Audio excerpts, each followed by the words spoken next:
Quero também orar pela vida dele. Senhor Jesus, mais uma vez te damos graças, Senhor.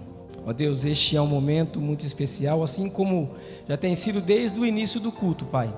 A Tua presença sendo manifesta e agora aqui, Senhor, também através da Tua palavra. Ó Deus, nós oramos para que o Senhor, meu Pai, venha ministrar os nossos corações, que a Tua palavra, Senhor, ela venha de encontro às nossas necessidades, que o Senhor venha nos confrontar nesta noite. Ó Deus, que saiamos daqui transformados pela Tua palavra. Usa o Teu Filho como Tu queres, para engrandecer o Teu santo nome, Pai. Assim nós oramos e já te agradecemos, Deus. Amém e amém, Jesus. Amém. Boa noite, igreja. Shalom, shalom. Vocês estão bem? Graças a Deus. Louvo a Deus por sua disposição de estar aqui nesta noite. Começando a semana na presença do Senhor, que nos tem fortalecido. Eu quero nesta noite trazer uma mensagem simples. Se tudo der certo, vamos terminar o culto no horário, não quero atrasar. E você vai para casa abençoado no nome de Jesus. Amém? Eu quero que você abra sua Bíblia comigo, no livro de Eclesiastes, no capítulo 7, versículo 8. Eu quero ler 2 textos com você.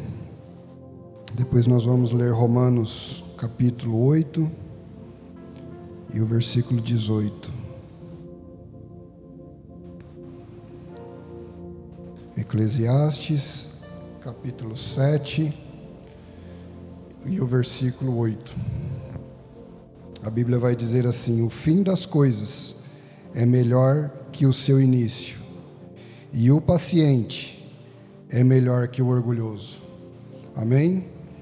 Eu vou repetir: o fim das coisas é melhor que o seu início, e o paciente é melhor que o orgulhoso. Agora, Romanos, capítulo 8, versículo 18. O apóstolo Paulo nos trazendo uma mensagem de como devemos considerar as coisas. Romanos 8, 18 vai dizer assim: considero que os nossos sofrimentos do tempo presente não podem ser comparados com a glória que em nós será revelada. Considero que os nossos sofrimentos do tempo presente, ou seja, olha como a Bíblia é atual. No tempo de Paulo, ele já passava por lutas, porque ele está falando do tempo presente. E essa palavra serve para nós hoje, neste tempo presente. Os nossos sofrimentos não podem ser comparados com a glória que há de ser revelada. Amém? Graças a Deus. O tema da mensagem é: melhor é o fim. Nós vamos entender que nós temos um início, nós temos um meio e nós teremos um fim. E a Bíblia não está dizendo que você teve um início ou você está tendo uma vida ruim. A Bíblia está nos dizendo o seguinte: o melhor está no fim.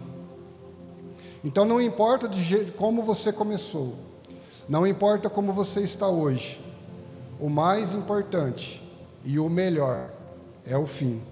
E nós vamos aprender nesta noite que para você chegar no fim, você ter um fim melhor, você precisa praticar algumas coisas. E nós vamos aprender com alguns personagens da Bíblia, pessoas que começaram bem e não terminaram bem. Outras pessoas que começaram mal, tinha tudo para dar errado, mas se encontraram com o Criador, se encontraram com Jesus, e o seu fim foi melhor. Alguém pode perguntar, mas a pregação de salvação é no último domingo. Salvação a gente tem que falar a todo tempo. E nós, nos tempos de hoje, muitos de nós estamos focados no sofrimento.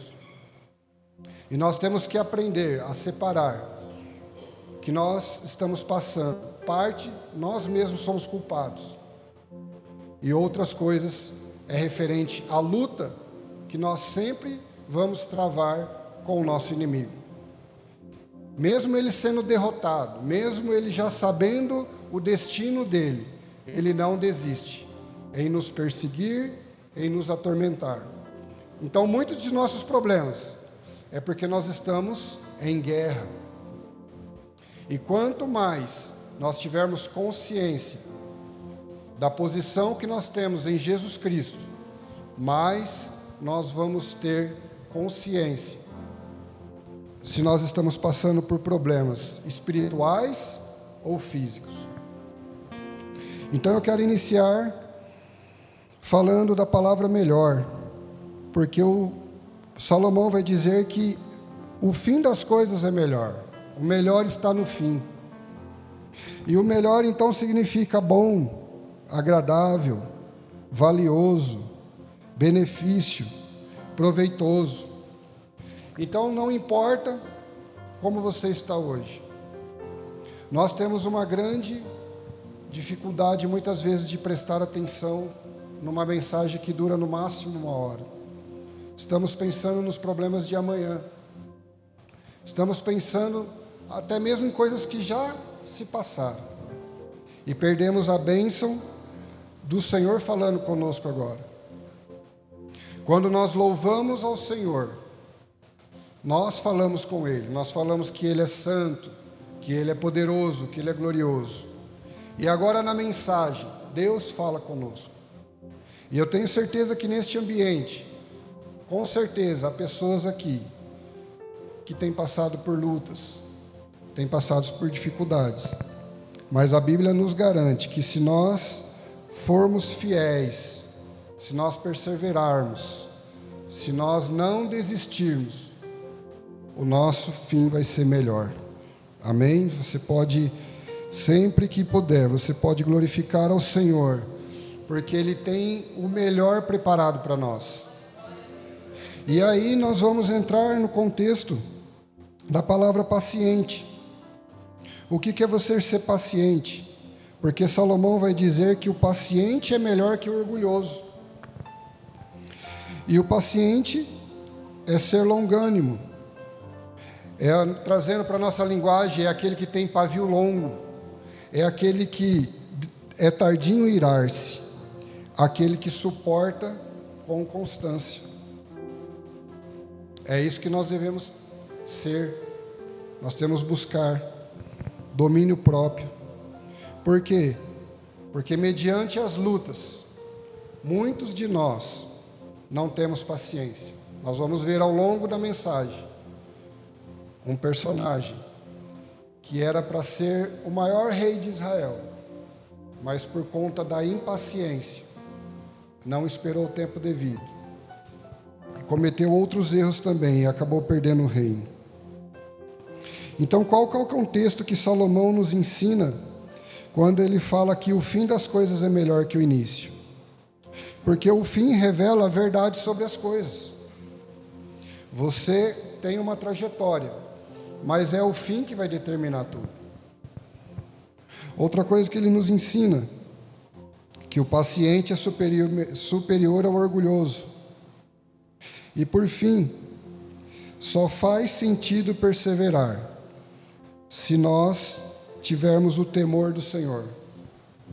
De nada adianta nós termos uma caminhada e no final não dá certo.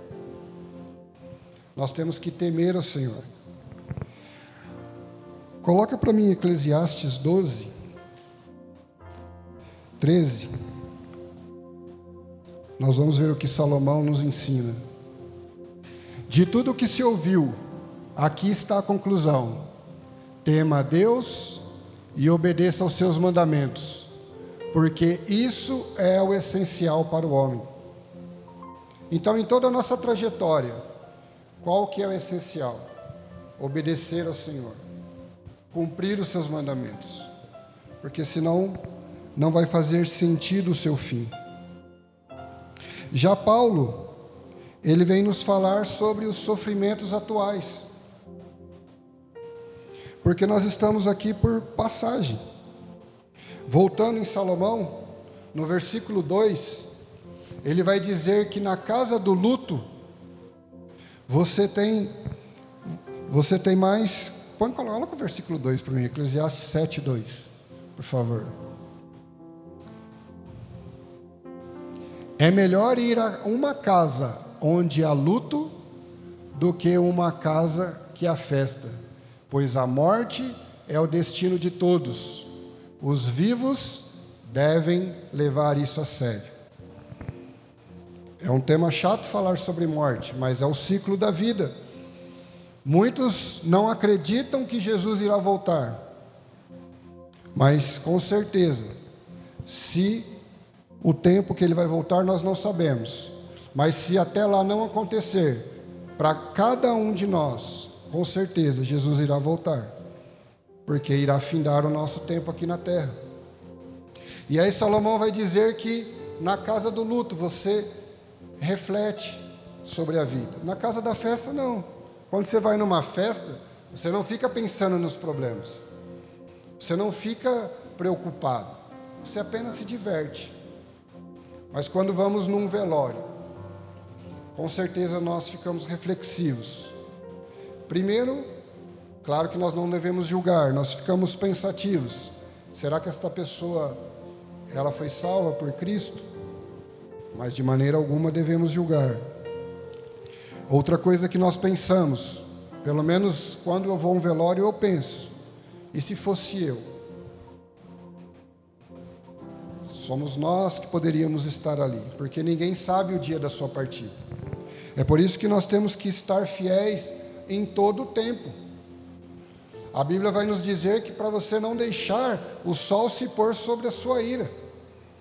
Então, quantos de nós, muitas vezes, ficamos dias e dias brigados com pessoas, com parentes, com amigos, e não sabemos quando será o fim. E nós temos que nos estar se preparando, santificando a cada dia mais, porque o melhor está no fim. Amém? E aí Paulo vai falar sobre as aflições deste tempo, que não há de ser comparada com a glória que há de ser revelada. Então a conexão entre esses dois versículos é: nós estamos aqui de passagem. Nós temos que tirar os olhos do presente momento, das lutas que estamos passando, e olhar para o fim de todas as coisas, porque é lá que faz sentido, é lá que nós iremos morar, é na eternidade. Aqui é só passageiro. Ah, pastor, mas eu estou passando por lutas. Com certeza Deus está vendo. Se você for fiel, se você for justo, basta você ter paciência. A Bíblia vai dizer assim: muitas são as aflições do justo, mas o Senhor a livra de todas. Jesus deixou os seus discípulos preparados, dizendo: no mundo tereis aflições, porém tende bom ânimo, porque eu venci o mundo, e vós vencereis também. Então tudo que nós precisamos ter a certeza é de que nós estamos praticando a justiça, que nós somos justos. E aí eu quero compartilhar com os irmãos alguns personagens que começaram bem, mas não terminaram bem. Eu poderia citar muitos, mas a pregação ia ficar extensa. O objetivo é só a gente falar de alguns. E eu quero começar pelo rei Saul. Abra comigo a sua Bíblia em Samuel, no capítulo 10, versículo 24.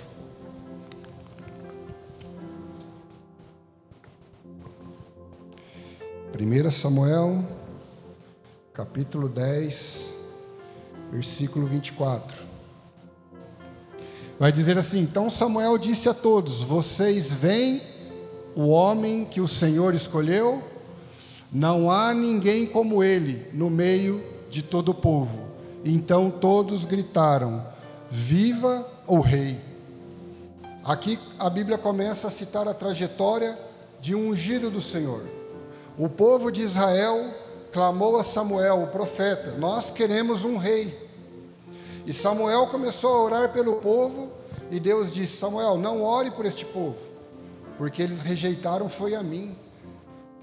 Eu era o rei de Israel, mas eles querem um rei como as outras nações. Então Deus instrui a Samuel a ungir a Saul como rei de Israel. E aí ele apresenta o povo: olha o rei de vocês. E o povo grita: viva o rei. E aí começa o reinado de Saul. E Samuel dá uma ordem a Saul: vai até Gilgal, espere lá por 7 dias, e eu vou chegar e vou apresentar o holocausto. E assim então Saul começou bem. Ele obedeceu a Samuel. Ele foi até Gilgal. Ele esperou 7 dias. Mas o que aconteceu? Os soldados começaram a se dispersar, porque ele viu que os inimigos já estavam se ajuntando para a guerra. E então Saul começa a ficar com medo. Cadê Samuel que não chega? Ele prometeu estar aqui em 7 dias. A Bíblia não conta por que Samuel atrasou. Saul então foi meio paciente, ele esperou 7 dias. Mas ele viu o povo se dispersando, os soldados. Então ele pegou o holocausto e ofereceu ao Senhor algo que não era devido ao rei fazer. E por coincidência ou não, logo que ele termina de apresentar o holocausto, Samuel chega e pergunta: o que você fez? E aí ele conta a história. Olha, eu vi o povo dispersando, e aí eu fiquei com medo de ir para a guerra sem a orientação do Senhor, e eu ofereci o holocausto. Primeiro erro de Samuel, dentre muitos que ele cometeu. E aí, novamente Samuel lhe dá uma ordem. Mais para frente, ele fala: vai, o Senhor quer que você destrói os amalequitas, o povo de Amaleque.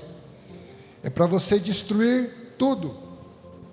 Parece horrível nos nossos dias, mas a ordem era: mata tudo, crianças, idosos, animais, tudo. E Deus sabe o que ele faz, Deus é Deus. E então Saul sai para cumprir a ordem. Quando ele volta da guerra, Deus já tinha falado com Samuel: Saul não cumpriu as minhas ordens. E nós acabamos de ler lá em Eclesiastes 12, que o essencial é obedecer os mandamentos do Senhor. E aí Samuel pergunta: o que você fez? Olha, trazendo para a nossa linguagem, eu fiz o que o Senhor mandou. Eu matei tudo. E aí Samuel pergunta: por que eu estou escutando o som de ovelhas, o balido das ovelhas? Ah, então Samuel, é porque eu poupei o melhor deles para oferecer ao Senhor. E aí Samuel responde: não é melhor obedecer do que sacrificar? Era para você ter matado tudo. O Senhor te rejeitou e já procura para si um homem segundo o seu coração. Então veja como que um homem que começou bem, começou sendo o rei do povo de Deus, o povo de Israel, por sua desobediência, acabou perdendo o reinado. E qual que é o fim de Saul? Está lá em 1 Samuel 15, do versículo 22. 1 Samuel 15, versículo 22. A Bíblia vai nos dizer assim: Samuel, porém, respondeu: acaso tem o Senhor tanto prazer em holocaustos e em sacrifício, quanto o que se obedeça a sua palavra? A obediência é melhor do que o sacrifício, e a submissão é melhor do que a gordura de carneiros. Foi como eu havia dito, nós temos que obedecer ao Senhor E o fim de Saul, ele foi para a guerra, o Senhor já não estava mais com ele, e aí o povo se dispersou e deixou ele sozinho. E aí ele viu que ele ia ser capturado. Só que antes dele ser capturado, ele falou: eu não vou cair nas mãos dos inimigos. Ele pediu para o seu escudeiro o matar. O jovem ficou com medo. E aí Saul, o triste fim de um ungido de Deus, ele se lança sobre a sua própria espada e tira a sua vida. Então vamos aprender com os erros de Saul nesta noite. Vamos ter paciência. Era só ele ter esperado um pouco mais. Se ele tivesse esperado um pouco mais, logo que ele terminou de oferecer o holocausto, Samuel chegou. E se ele tivesse obedecido à ordem de Deus, tivesse matado tudo, hoje talvez não estaríamos falando de Davi como o maior rei de Israel, mas sim de Saul. Então que você e eu possamos aprender com o erro de Saul. Outro que começou muito bem, mas terminou mal. O maior exemplo, talvez, de quem terminou mal, Judas Iscariotes. Lá em Mateus 10, do 1 ao 4, vai estar a relação de todos os apóstolos, o nome dos 12 apóstolos, e ele foi escolhido. Judas Iscariotes está lá. Começou o ministério junto com Jesus. Um dos 12. Andou com Jesus. Ouviu todos os sermões. Era o tesoureiro. Estava lado a lado com Jesus. Mas ele deixou que a avareza o tomasse. O orgulho. E aí Salomão vai dizer que o paciente é melhor que o orgulhoso. Por que orgulhoso? Porque ele estava do lado do mestre. Quando ele sentiu o desejo de o trair, bastava ele ter confessado para Jesus. Quantos de nós temos vergonha de falar para Deus sobre as nossas falhas? Há um cântico que fala: nós não precisamos de formalidades. Você não precisa de formalidades dentro do seu quarto, com Deus, no seu secreto. Você pode rasgar o seu coração e falar tudo aquilo que você está sentindo. Você não precisa ter vergonha do Pai. Mas Judas foi orgulhoso. Ele preferiu esconder aquele sentimento de ganância que ele tinha. Quando aquela mulher foi e derramou aquele perfume mais caro aos pés de Jesus, Judas foi o primeiro a dizer: que desperdício, porque não vendeu e deu aos pobres? A ganância e o orgulho. E o final de Judas, todos nós conhecemos. Está lá em Mateus 27. Coloca para mim, por favor, versículo 3 ao 5. Vai dizer: quando Judas, que o tinha traído, viu que Jesus havia sido condenado, tomado de remorso. Nós, como cristãos, nós temos que ter uma vida de arrependimento, não uma vida de remorso. Porque olha o que o remorso vai fazer. Devolveu aos chefes dos sacerdotes e aos líderes religiosos as 30 moedas de prata. Ele disse: pequei, pois traí sangue inocente. Eles retrucaram: que nos importa? A responsabilidade é sua. Então Judas lançou o dinheiro dentro do templo e saiu dali em seguida, e foi e se enforcou. Triste fim de um homem que não se preocupou com o fim. Deus tinha o melhor para ele, Jesus tinha o melhor. Ele estava dentro do grupo mais seleto que tinha na época, os 12 apóstolos, e ele não aproveitou essa oportunidade. E não é coincidência nós termos casos dentro das igrejas. Nós estamos no melhor lugar, Nós estamos na presença de Deus e muitas vezes com os corações, com o sentimento errado. Pertinho de Jesus, o véu se rasgou. Não há mais nada que impeça nós de termos livre acesso ao Pai. Mas nós escondemos nossos sentimentos e isso leva a uma morte espiritual. E nós vemos 2 exemplos de pessoas que tinham tudo para terminar bem, mas terminaram tirando a sua própria vida. E como nada é coincidência, eu quero abrir um parênteses. Essa semana teve uma palestra na empresa sobre saúde mental. E a palestrante estava falando sobre a importância de falarmos sobre suicídio. E o irmão começou sua fala falando deste jovem que tinha planejado tirar a sua vida. É um tema muito importante, pouco falado nas igrejas. Nós temos que quebrar muitos paradigmas de que cristão não tem depressão. Nós vemos um dos maiores profetas do Velho Testamento, Elias, entrou dentro de uma caverna e pediu para o Senhor a morte. Tudo por conta de uma perseguição de uma mulher. Um homem que enfrentou os profetas de Baal, os profetas de Azera. Um homem que orou e fez o fogo, clamou ao Senhor e o fogo dos céus desceu.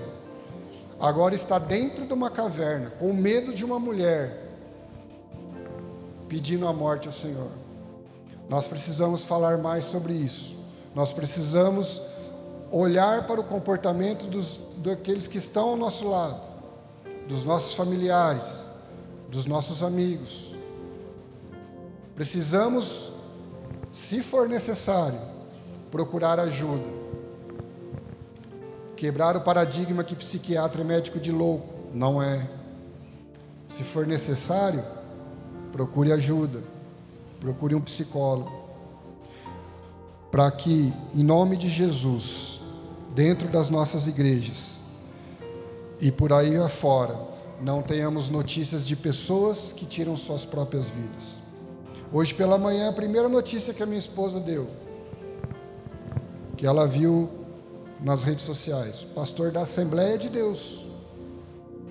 Então alguém pode pensar assim, mas crente tira a própria vida? Tira. Se não cuidar, se ficar olhando somente para este mundo, as pressões deste mundo, é no trabalho, é na escola, é em tantos lugares, as pressões estão fortes. Quer um conselho? Desliga a televisão. Ah, pastor, mas eu preciso ficar sintonizado, eu preciso saber o que está acontecendo. Mais fácil você entrar então num site e ler as notícias resumidas, do que ficar escutando esta mídia que fica vendendo só notícias ruins. Não tem uma notícia boa. E com isso as pessoas vão se deprimindo. E aí quando vê já é tarde. Então eu abro esse parênteses para você se preocupar com este tema. Orar por este mundo perdido. Como nosso irmão disse, às vezes você não pode contribuir, mas você pode orar. As estatísticas vai dizer que a cada 40 minutos uma pessoa tira a sua própria vida. Nós precisamos orar mais para que as pessoas encontrem Jesus. Amém? Em nome de Jesus. Eu poderia citar tantos outros exemplos. A Bíblia não esconde nada de pessoas que começaram bem, mas não terminaram da mesma forma. O que falar de Esaú? Vendeu a sua primogenitura por um prato de lentilha. Depois o seu fim foi não ter a bênção do pai, querer matar o seu irmão. Era para nós estar falando de Esaú, mas ele desprezou a bênção do Senhor. Absalão, filho de Davi, príncipe em Israel, se rebelou contra seu pai. matou seu irmão e depois acabou morto pelo comandante de Israel. Acã cobiçou uma capa babilônica. Josué tinha dado uma ordem: não pegue nada. Não era para pegar nada de Jericó. E isso custou a vida de mais de 3.000 homens de Israel, quando foi atacar uma cidade pequena, que Israel venceria facilmente. Mas pelo pecado de Acã, 3.000 pessoas morreram. É este cuidado que nós temos que ter, para não cometer o erro destes homens. Agora eu quero falar de duas personagens da Bíblia, que começaram ruim, tinha tudo para dar errado, mas terminaram bem, porque o melhor está no fim. Josué capítulo 2, versículo 1.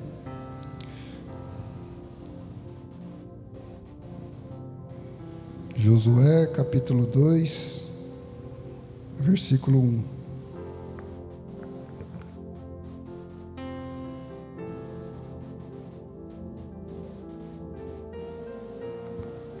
Nós vamos falar sobre Raabe. Então Josué, filho de Num, enviou secretamente de Sitim 2 espias e lhes disse: vão examinar a terra, especialmente a Jericó. Eles foram e entraram na casa de uma prostituta chamada Raabe, e ali passaram a noite. Todos nós sabemos que todos que praticam a prostituição não herdarão o reino dos céus. Então esta mulher estava condenada pela lei, porque ela praticava imoralidade sexual. Até que 2 homens bateram à sua porta, 2 espias da terra de Israel. Você conhece a história? Ela tinha tudo para entregar eles, porque o povo de Israel era inimigo do povo de Jericó. Mas ela fez diferente. Ela temeu ao Senhor, porque ela falou para os espias: olha, a terra está apavorada. Nós ficamos sabendo o que o seu Deus fez para o Egito, como ele abriu o Mar Vermelho, como ele matou todos os egípcios, como vocês já venceram a guerra depois do Jordão, o que vocês já estão fazendo na terra. E nós sabemos que Jericó será destruída. Mas assim como eu salvei a vida de vocês, eu também quero que vocês prometam que eu e a minha casa vai ser salvo. Então ela escondeu aqueles 2 homens. Os homens da cidade vieram até ela, dizendo: ó, entregue estes homens para nós. E ela disse: eles já se foram. Escondeu os homens. E aí depois que os perseguidores foram embora, ela deu orientações para que eles saíssem de Jericó. E antes de ir embora, ela falou: prometa que vocês vão usar de misericórdia comigo. E os 2 homens fizeram um acordo com ela: você coloque um fio vermelho amarrado na janela, para que quando nós invadirmos a cidade, todos os soldados saibam que ali tem que ter salvação, tem que poupar aquelas vidas. E assim foi feito. E eles falaram: olha, qualquer um que não estiver aqui dentro, nós estamos livres desse juramento. E se você também não colocar o fio vermelho na janela, nós estamos livres deste juramento. Olha como que uma prostituta pode nos ensinar nesta noite. Você tem se preocupado com a salvação da sua família? Você tem amarrado o fio vermelho na janela da sua casa? Que nos dias de hoje é o sangue de Jesus nas nossas vidas. Os seus parentes têm visto, nossos parentes têm visto a nossa vida transformada. Nós temos orado pelos nossos parentes? Ou nós estamos focados somente neste presente século, somente com as aflições deste mundo? Mas Raabe, pela sua prudência, mesmo sendo uma prostituta, ela salvou a ela e toda a sua casa. Ela foi prudente, ela foi paciente e ela foi vigilante, porque em nenhum momento ela sabia quando seria atacada a cidade. A Bíblia não vai contar, mas eu creio que daquele dia em diante, ela reuniu toda a sua casa, em sua casa, todos os seus parentes, e disse: olha, vocês precisam ficar aqui, porque lá fora vai haver morte, e somente quem estiver dentro dessa casa vai ser salvo. Nós precisamos anunciar para o mundo lá fora que aqueles que não estiverem em Cristo Jesus serão mortos. Esta missão cabe a nós. E olha a recompensa que Raabe teve. Vai estar lá em Mateus 1:5. Uma mulher que estaria condenada por suas práticas pecaminosas. Agora a Bíblia vai nos dizer que Salmão gerou Boaz, cuja mãe foi Raabe. Boaz gerou Obed, cuja mãe foi Ruth. Obed gerou Jessé. Versículo 6, por favor. Jessé gerou o rei Davi. Davi gerou Salomão, cuja mãe tinha sido mulher de Urias. Olha que bênção. Para quem era uma prostituta, agora ela faz parte da genealogia de Jesus. Olha que maravilha. Da linhagem de Davi. Raabe foi tataravó de Davi, porque ela foi fiel ao Senhor, porque ela não entregou os espias, porque ela reconheceu o Deus de Israel. Que nós possamos ter essa atitude também, reconhecer todos os dias da nossa vida que o Senhor é Deus. E eu quero encerrar os exemplos falando do que eu considero o maior exemplo de terminar bem. A Bíblia não vai contar o início dele, a Bíblia não vai contar sobre os crimes que ele cometeu, a Bíblia só vai comentar sobre o desfecho desta história, que está lá em Lucas 23:43. Lucas, Evangelho de Lucas, capítulo 23, versículo 43. Jesus lhe respondeu: em verdade lhe digo, que hoje você estará comigo no paraíso. Estamos falando do ladrão que foi crucificado ao lado de Jesus. E ao lado de Jesus havia outro, na mesma situação. Dois ladrões na mesma situação. Olha como que o início e o meio não importam, porque os dois na mesma situação tiveram destinos diferentes. Um não reconheceu os seus pecados, um não reconheceu as suas falhas. O outro já disse: mestre, lembra-te de mim quando estiveres no paraíso. E Jesus lhe disse: hoje mesmo. Foi a salvação mais rápida da Bíblia. Ele não foi batizado, ele não foi evangelizado, ele não teve um professor, mas ele foi crucificado ao lado do Salvador. E ele não desperdiçou a oportunidade. Nós não podemos desperdiçar as oportunidades que nós temos. E esse homem, que tinha tudo para dar errado, terminou a vida da melhor forma possível. E este é o objetivo desta mensagem. Às vezes você entrou aqui desanimado.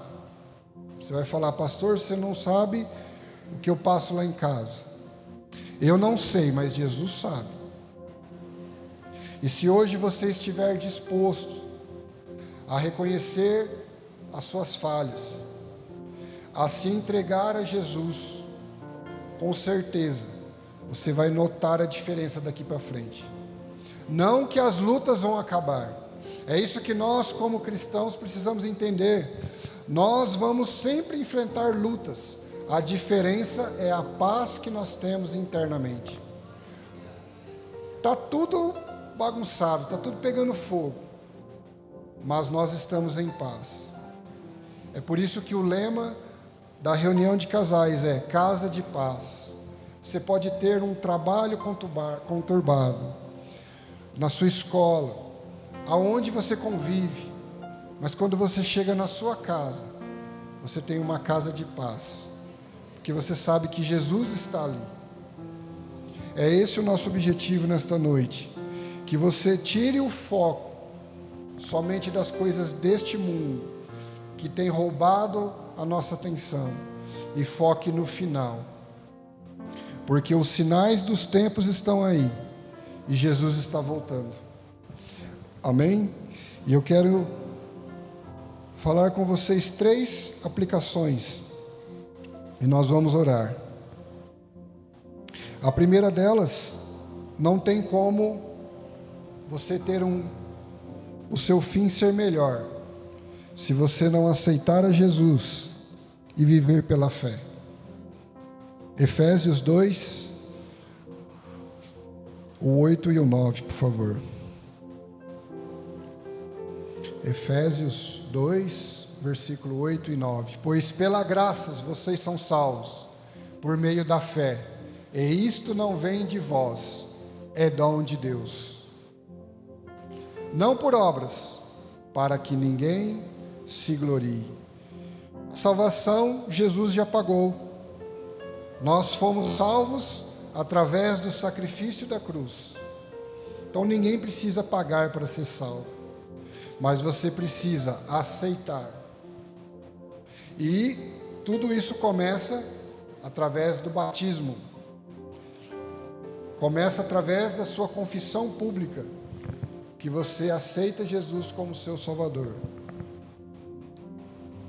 Fora os irmãos que já são cristãos, hoje nós não temos nenhum visitante, mas talvez você não está aqui pela primeira vez, mas você está aqui pela segunda, terceira. Você é um simpatizante do Evangelho. Você vem aqui porque é gostoso, porque você se sente bem, mas não basta. Você precisa confessar que Jesus é o Senhor. Você precisa se batizar. E você precisa viver pela fé. E como que vive pela fé? É quando eu não olho para as circunstâncias. É quando eu não foco na minha dor. É como eu sei que eu posso estar passando por lutas, mas eu sei o Deus ao qual sirvo. É isso que é viver por fé. E a Bíblia vai dizer que o justo viverá pela fé. Não tem outra forma de ser cristão se você não tiver fé. Porque sem fé é impossível agradar a Deus. A segunda aplicação é obedecer à palavra de Deus e perseverar até o fim. Foi dito esse versículo aqui no louvor e eu quero repetir eles com vocês. Apocalipse 2:10. Não tenha medo. A Bíblia vai dizer 365 vezes a palavra não tenha medo, ou não temais. Uma para cada dia do ano. Deus falando para você, não tenha medo do que você está prestes a sofrer. Eis que o diabo está prestes a lançar alguns de vocês na prisão, para que sejam provados, e vocês passarão por perseguição durante 10 dias. Seja fiel até a morte, e eu darei a você a coroa da vida eterna. Amém? Você pode dar um glória a Deus? Seja fiel até a morte, e você vai receber a coroa da vida eterna. Este é um versículo dos tempos finais, mas em alguns lugares isso já acontece. Cristãos são perseguidos.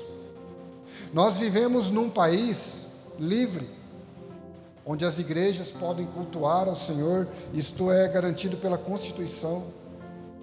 Agora, existem países onde os cristãos fazem reuniões secretas.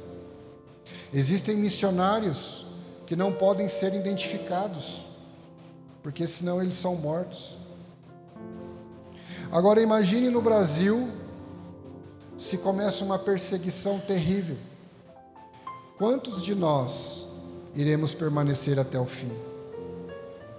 Quantos de nós estamos vivendo a essência do Evangelho, como lemos em Eclesiastes, que é obedecer os mandamentos do Senhor?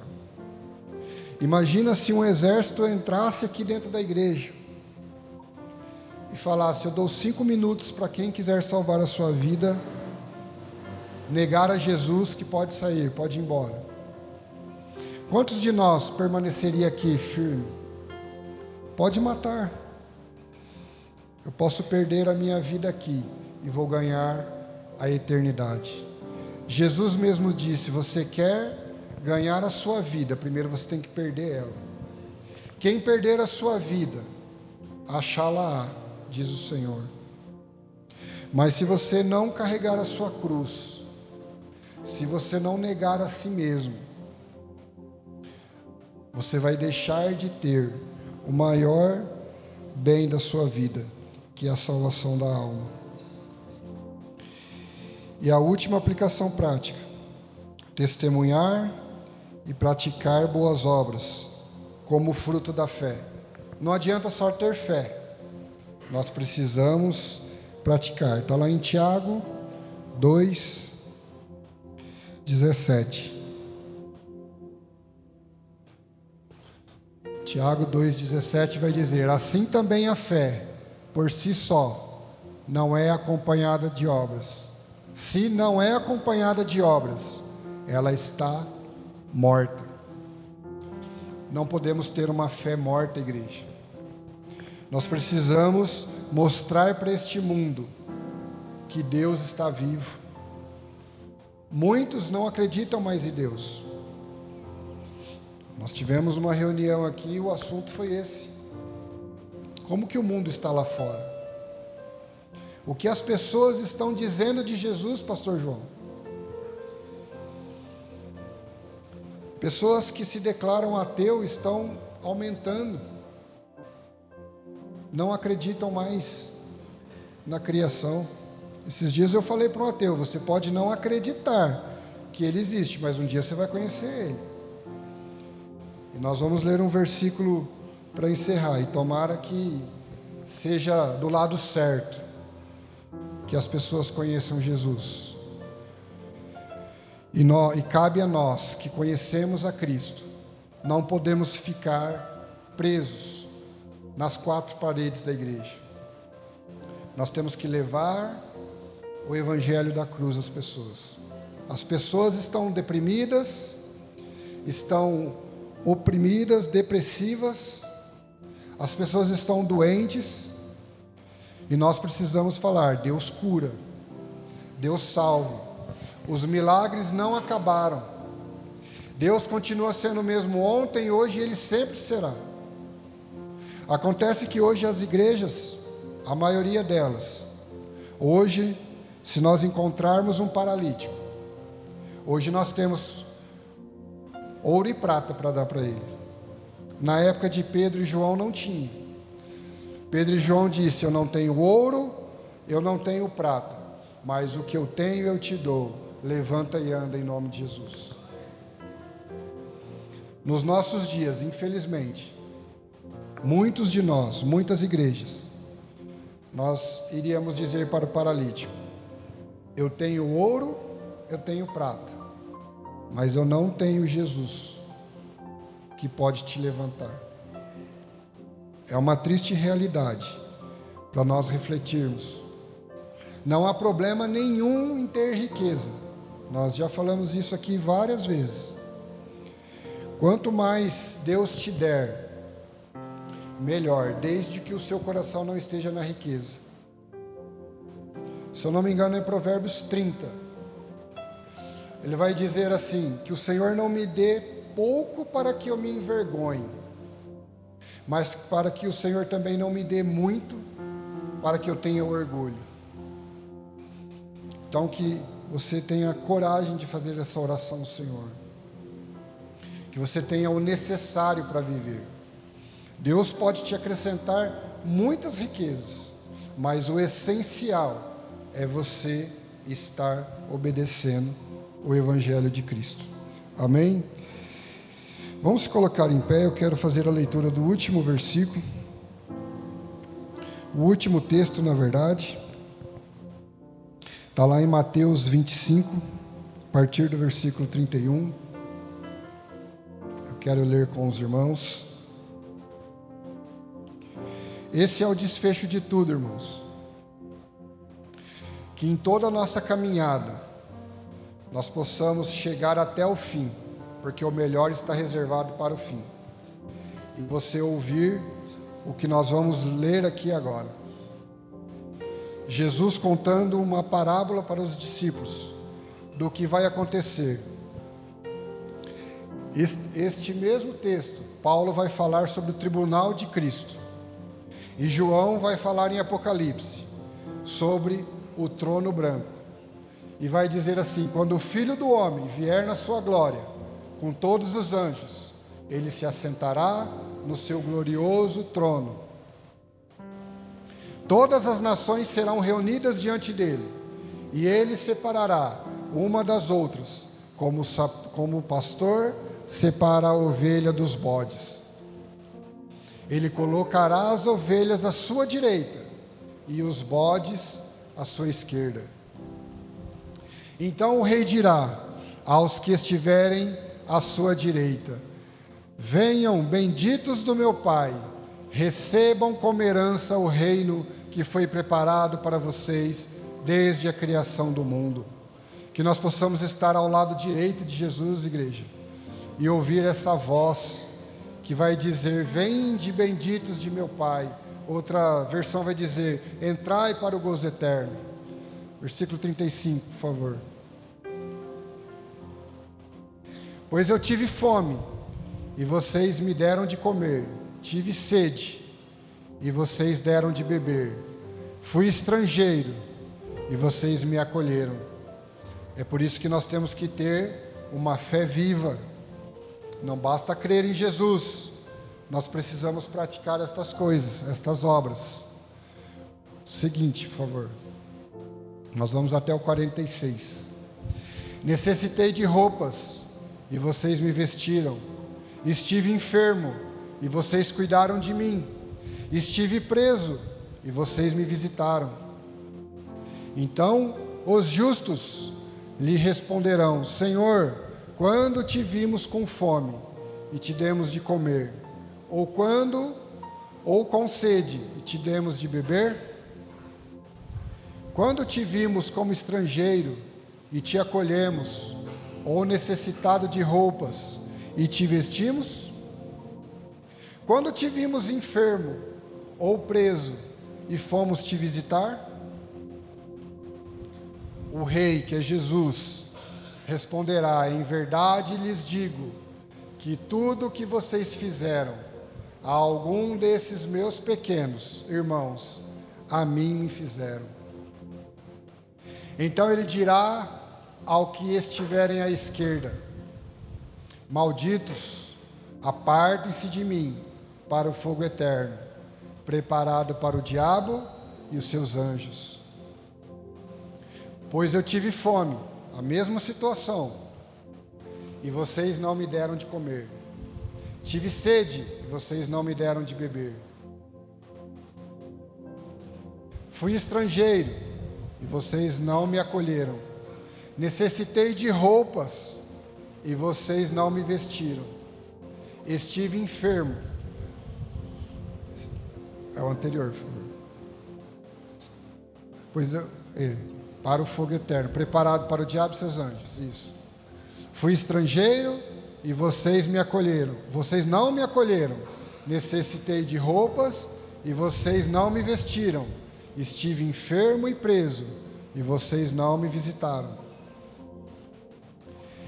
Eles também responderão: Senhor, quando te vimos com fome, com sede, estrangeiro, necessitando de roupas, enfermo ou preso, e não te servimos? Ele responderá: em verdade lhes digo, que tudo o que vocês não fizeram a algum desses pequenos, também não fizeram a mim. Para encerrar o versículo 46. Então estes irão para o castigo eterno. Repita comigo: mas os justos para a vida eterna. Novamente: mas os justos para a vida eterna. Aplauda o Senhor em nome de Jesus, igreja.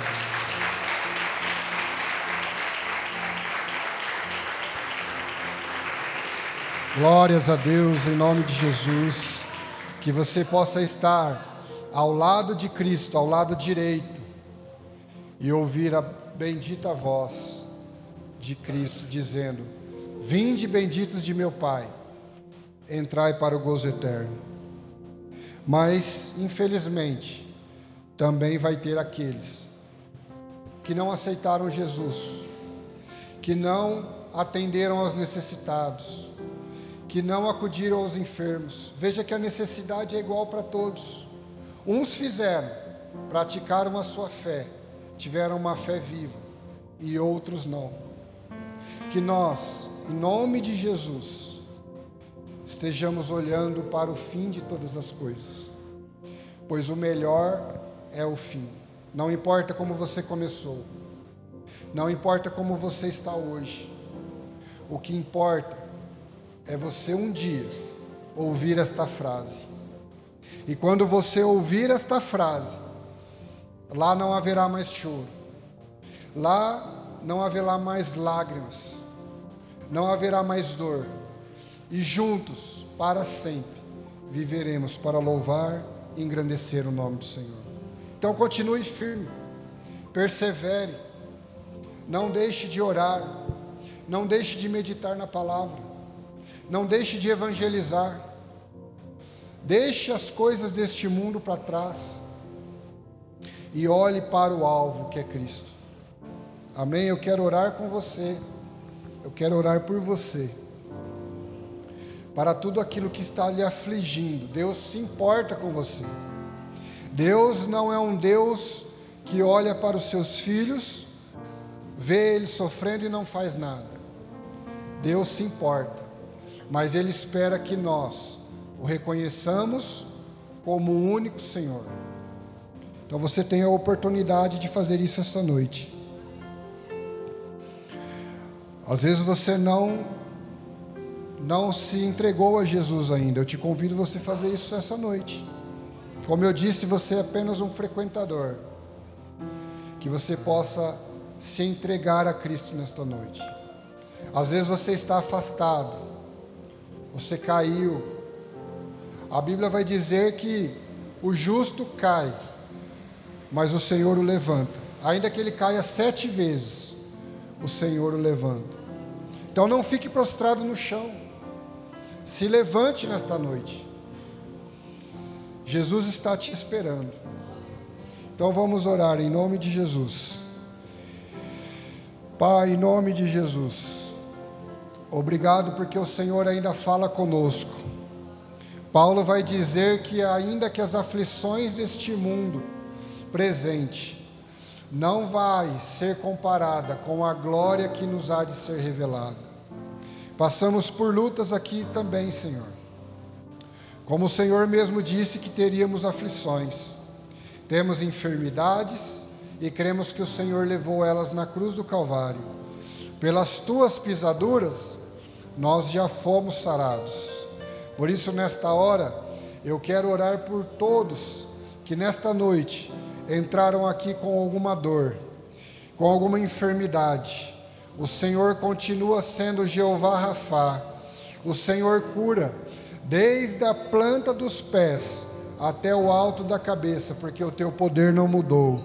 O Senhor continua o mesmo, ontem, hoje e sempre será. Se alguém deixou algum parente, ou alguém que tenha um conhecido, sabe que está doente, Pai, ao terminar este culto, que opere um milagre, assim como foi naquele servo do centurião. Quando ele voltou, ele encontrou o seu servo curado. Cura, Senhor. Cura todos os nossos parentes. Visita os hospitais. Visita, Senhor, os quartos escuros, pessoas que estão deprimidas, pessoas que estão pensando em tirar as suas vidas. Nós, como igreja, repreendemos todo espírito de morte, todo espírito de depressão, de opressão. Nós clamamos pelo poderoso nome de Jesus. Bata em retirada todo espírito opressor, depressor, em nome de Jesus.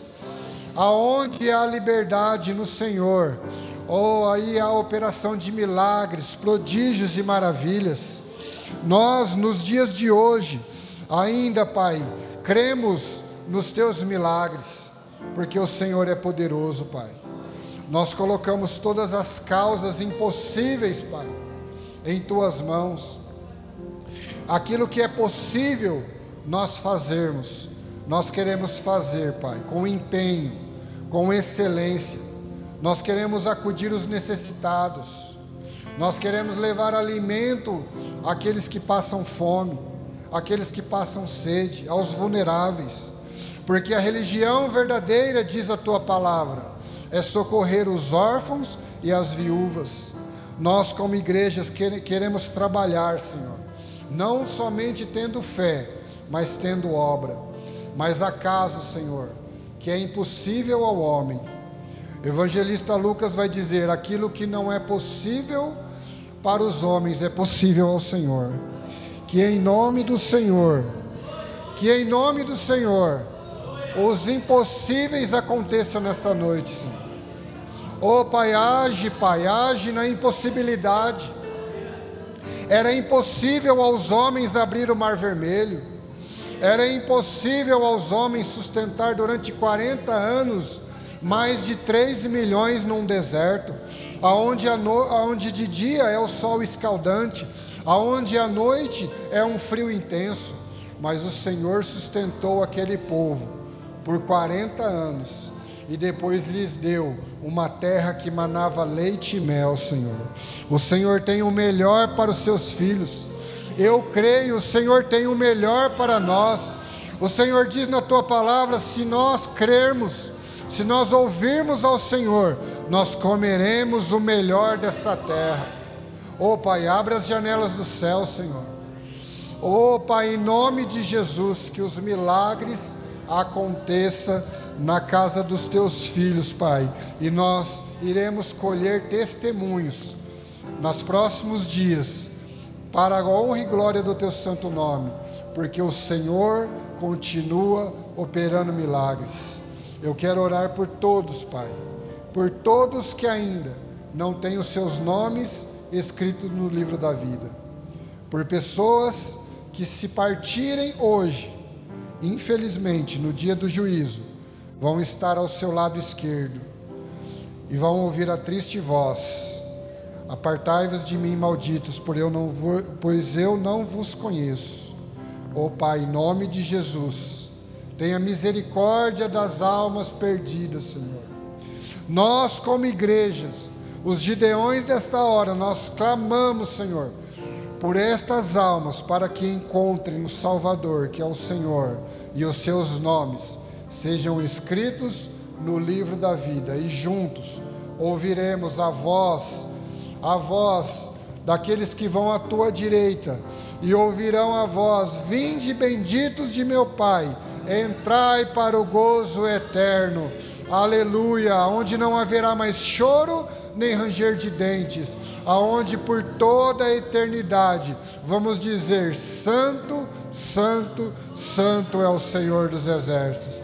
Nós Te louvamos, Senhor, nós Te agradecemos, nós Te bendizemos. Eu quero profetizar sobre os meus irmãos a melhor semana das suas vidas, que o seu trabalho prospere, que nas suas mãos hajam riquezas, hajam bênçãos, longevidade de vida, Senhor, em nome de Jesus, e que por onde passarmos nós possamos exalar o bom perfume de Cristo, que as nossas lamparinas continuem cheias de azeite, porque o noivo vem aí. E nós precisamos anunciar ao mundo: Maranata, hora vem, Senhor Jesus. Em nome de Jesus, Pai, leva os meus irmãos em paz, cada um ao seu destino, a cada um para o seu lar, para a honra e glória do teu santo nome. Em paz, em segurança, é o que nós te pedimos e nós te agradecemos no nome santo de Jesus. E você glorifique, você aplauda o nome do Senhor Jesus, aquele que vive, aquele que reina para todos sempre, em nome de Jesus. Graças a Deus, glórias a Deus. Estenda suas mãos, que o amor de Deus Pai, a graça do nosso Senhor Jesus Cristo e o bondoso Espírito Santo te cubra com todas as sortes de bênçãos nas regiões celestiais, em Cristo Jesus, hoje e sempre. Amém. Amém. Cumprimente seu irmão, dê um abraço nele, desejo uma ótima semana e nos vemos na quarta-feira, querendo Deus, em nome de Jesus.